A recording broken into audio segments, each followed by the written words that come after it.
एक समय की बात है। नंद गांव में एक बौना राघव रहता था। उसके घर में उसके पिता नकुल और उसकी माँ रति रहते थे। नकुल बांस से बने आइटम बेचता था और रति घर का काम धाम करती थी। नकुल बहुत मेहनत करता था, वहीं राघव पूरा दिन इधर उधर घूमता रहता था। एक दिन रति राघव से कहती है कि बेटा, तुम्हारे पिता दिन रात मेहनत करके यह घर चलाते हैं, तुम्हें उनकी मदद करना चाहिए। क्या घर के सारे लोग एक ही काम करेंगे? और वैसे भी पिताजी ने मुझसे कुछ नहीं कहा। इतना कहकर राघव घर से बाहर चला जाता है। वह वो काम नहीं करना चाहता था जो उसके पिता करते थे। राघव को कुछ अलग करना था। उसको लगता था जो काम उसके पिता करते थे उसमें मेहनत ज्यादा थी और आमदनी कुछ खास नहीं थी। राघव को अपने पिता का संघर्ष फिजूल लगता था। एक दिन राघव कुछ अलग करने के चक्कर में अपने ही गांव के सेठ धनीराम के पास जाता है। राघव, आज तुम यहाँ, बताओ क्या बात है? सेठ जी, मैं कुछ काम मांगने आया हूँ। पर तुम्हें काम की क्या जरूरत है? तुम्हारा तो अपना व्यापार है।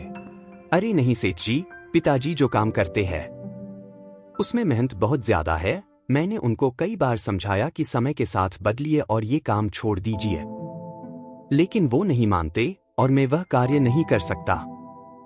ठीक है राघव, तुम मेरी किराने की दुकान में काम करना। मैं तुम्हें प्रतिमाह वेतन दूंगा, लेकिन तुम्हें टाइम पर दुकान पहुंचना होगा और ग्राहक संभालने होंगे, और हो भाई, छुट्टी नहीं मिलेगी। राघव सोचने लगता है, दुकान पर काम ही क्या रहता है, बैठे बैठे का तो काम है। राघव धनीराम की शर्त मान जाता है।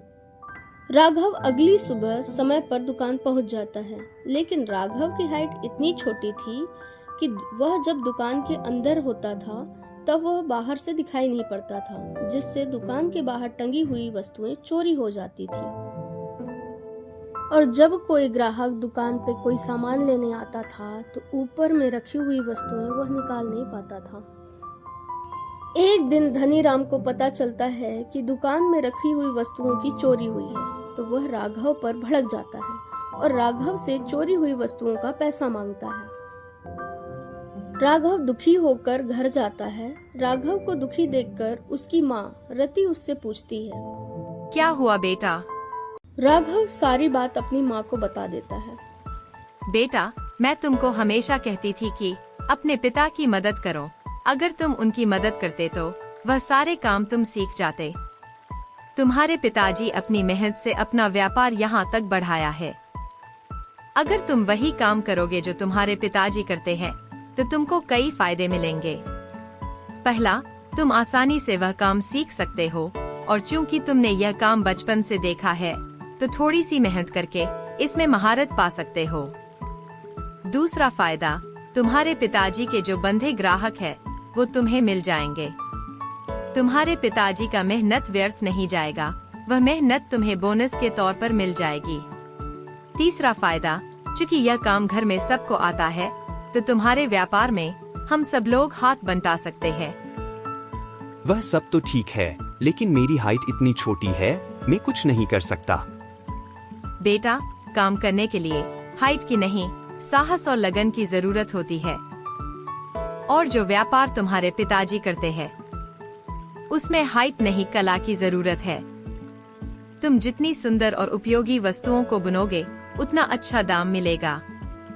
राघव अपनी माँ की बातों से प्रभावित होकर अपने पिता के काम में हाथ बटाने लगता है और राघव के पिता नकुल सेठ धनीराम के पास जाकर उनसे माफी मांगते हैं और उनके नुकसान की भरपाई करते हैं।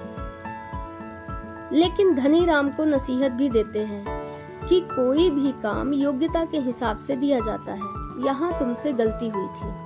राघव के पास शारीरिक योग्यता नहीं थी, फिर भी तुमने दुकान का काम उसे दिया। राघव को जब यह बात पता चली कि उसके पिता धनीराम सेठ से माफी मांगने गए थे, तब वह अपने पिता से पूछता है कि आपने धनीराम से माफी क्यों मांगी? इसमें मेरी कोई गलती नहीं थी। गलती थी हमारी।